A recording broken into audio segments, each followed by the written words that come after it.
Yeah, absolutely. I have a huge affection for Steven Spielberg, and his films were enormously important to us growing up, and E.T. was one of my all-time favourite films as a kid, and Close Encounters as I grew up as well. As I got because that's more of a film for grown-ups. Close Encounters.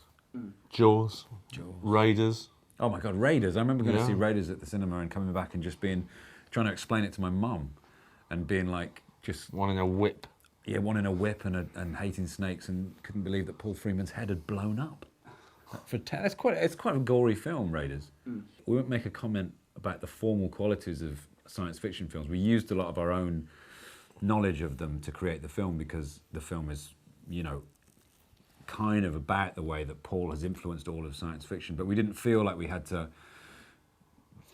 didn't need a refresher course in the lexicon of science fiction cinema, because we already possessed it and were fluent within. Well, Sigourney's character originally was a bloke. And then we were having kind of lunch one day, and we just kind of thought, wouldn't it be great if it wasn't a bloke? What if it was a woman? And then she was just the first name we thought of. And, I think we're very lucky in so much as Hot Fuzz and Shaun of the Dead were quite popular in America, and it enables us to get the script to who we wanted it to be read, by. She's also a big Superbad fan, so having Greg as our director on board as our director was a help. I know for a fact that she watched Superbad twice in a row on a flight once with a couple of glasses of wine, and she's great, Sigourney. I think it was like getting her cast in the movie was like us working out a puzzle. It was like the day that we decided that character should be a woman, it was like, oh, of course, it should be Sigourney Weaver. And then by sheer good luck, dumb effing luck, Sigourney said yes. Yeah. She was pretty cool with it, She right? gave Blythe the line reading, didn't she? Yeah, that was quite an amazing evening when we were all kind of stood around watching Sigourney give Blythe Danner a line reading. And she said that James Cameron gave her one take at that line, and which she kind of was annoyed about, but it has a specific delivery because of that. It was the one take that he gave her. And I did say to her that night, do you mind if we use your most iconic line against you? And she was like, bring it on. So we love her. Someone was asking me if the fact that Paul wore flip-flops, if that was a reference to Mark Zuckerberg. If Zuckerberg had somehow seen Paul's flip-flops as they were discussing computers and make a Facebook and decided to nick that. I think the trouble is when you are referential in your work, when you do accept the existence of other stuff and kind of say, okay, fair enough, this has been done before, so we're not going to pretend that it hasn't.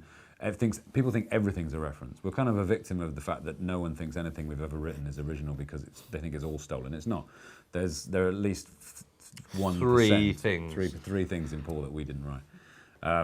That we wrote. Lorenzo's oil. People don't always get that, do they? No. Well, they think we're having a go at the disease, but it isn't. It's just a name. As soon as we started working and realised there were other opportunities other than that were in the script for Ruth to say silly swear words, we would have meetings around the monitors like, well, what's better? Is it tit-farting bum burgers or hairy love eggs? And we'd have these very serious conversations, and then Kristen would just go and do... Or we'd run up to her between takes and say man burgers. Try baby with a boner. Try baby boners. And she would. Butt horns. Dickweed. What was it? Ain't that a bag of tits? That's a good one. That's my favourite, I think. Yeah. Maybe you should try and get it trending on Twitter. Ain't that a bag of tits? Hashtag bag of tits. Yeah. Yeah, let's get it. Twitter. Are you listening, Twitter? Yeah, we were on our way out to Rachel, Nevada, not that long ago, heading out towards Area 51 to do some promo for the film in the US when it came out over there. And being back on the road, the very road that we took our research trip back in 2007, we started to have ideas for this sequel, and came up with what we both agreed was quite a fun idea. And so if it came up, the trouble is, Paul, if we started writing it now, it wouldn't be out for 3 years. Because we'd have to write it, then we'd have to shoot it, and then there's 9 months of post-production to create Paul. And if there was more than one Paul, it would take longer than 9 months. So until the technology gets cheaper and quicker, we'll probably do something else. I think our window for Paul's is closing.